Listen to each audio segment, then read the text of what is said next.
প্রিয় বন্ধুরা, নবীজি কেন ইফতারে তরমুজ দিয়ে খেজুর একত্রে খেতে বলেছেন? এটি খেলে শরীরে কি হয় এবং তরমুজের বিচি খেলে শরীরে কি ঘটে? আমরা অনেকেই তরমুজের বিচি ফেলে দিই। যদি না জানেন তরমুজের বিচি খেলে কি হয়, তাহলে আজকের পর থেকে আর ফেলবেন না। আল্লাহ তাআলার অসংখ্য নিয়ামতের মধ্যে তরমুজ অন্যতম একটা নিয়ামত, যা খেলে মানুষ অনেক তৃপ্তি লাভ করে। তরমুজ একটি বৃহদাকৃতির ফল এবং এর পুষ্টিতেও রয়েছে বৃহৎ মাত্রা।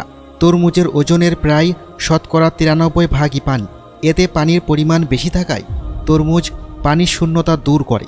অতিরিক্ত গরমে শরীর থেকে যে জরুরি খনিজ লবণ বের হয়ে যায়, তরমুজ খেলে তা পূরণ হয়। এতে রয়েছে প্রচুর পরিমাণ পটাশিয়াম। পটাশিয়াম উচ্চ রক্তচাপ কমাতে সাহায্য করে, শরীরে অম্ল এবং ক্ষারের সাম্যাবস্থা বজায় রাখে। তরমুজ অতিরিক্ত গরমে শরীর জ্বালাপোড়াজনিত সমস্যা দূর করে।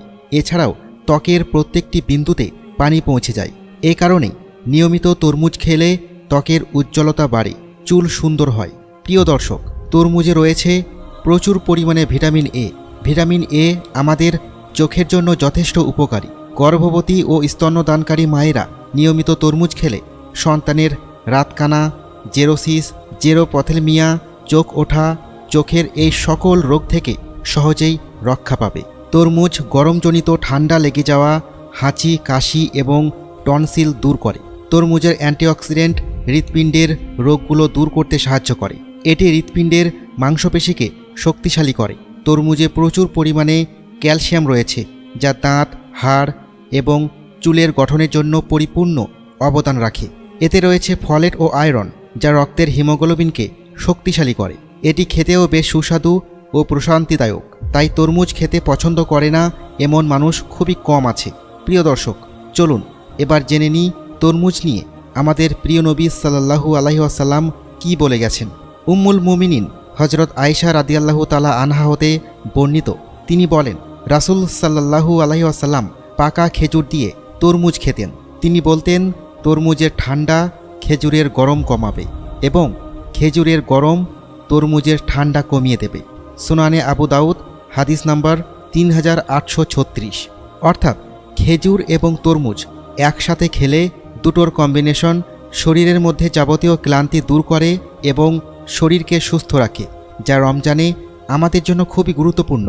এই রমজানে ইফতারে আমরা যদি খেজুরের সাথে তরমুজ মিশিয়ে খাই, তবে তা আমাদের সারাদিনের ক্লান্তি এবং পানিশূন্যতা দূর করতে সক্ষম করে। সেই সাথে শরীরকে সুস্থ রাখার জন্য তরমুজ এবং খেজুরের নানান ধরনের পুষ্টিগুণ তো রয়েছেই।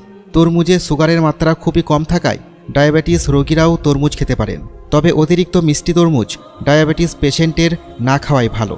তরমুজ ফ্রিজে রেখে হালকা ঠান্ডা করে খেতে পারেন, তবে অতিরিক্ত ঠান্ডা খাওয়া থেকে বিরত থাকুন, কেননা অতিরিক্ত ঠান্ডা তরমুজ খেলে পাকস্থলীর ক্ষতি হওয়ার সম্ভাবনা রয়েছে।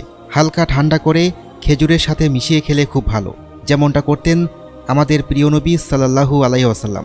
প্রিয় দর্শক, এবার আসি তরমুজের বিচি সম্পর্কে। তরমুজের বিচি মস্তিষ্কের স্বাস্থ্য উন্নতি করে, পাচক স্বাস্থ্য বৃদ্ধি করে, মাথার চুলকে শক্তিশালী করে, ত্বক পরিষ্কার এবং উন্নত রাখে এবং এর অ্যান্টিঅক্সিডেন্ট চেহারাতে বয়সের ছাপ পড়তে দেয় না। তাই অবহেলা করে তরমুজের বিচি ফেলে না দিয়ে তরমুজের সাথেই খেয়ে ফেলা উত্তম। অথবা বিচি আলাদা করে শুকিয়ে গুঁড়ো করেও খেতে পারেন।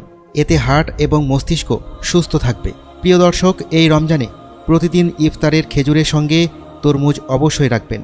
রমজান ছাড়াও যেন আমরা বেশি বেশি তরমুজ এবং খেজুর খাই।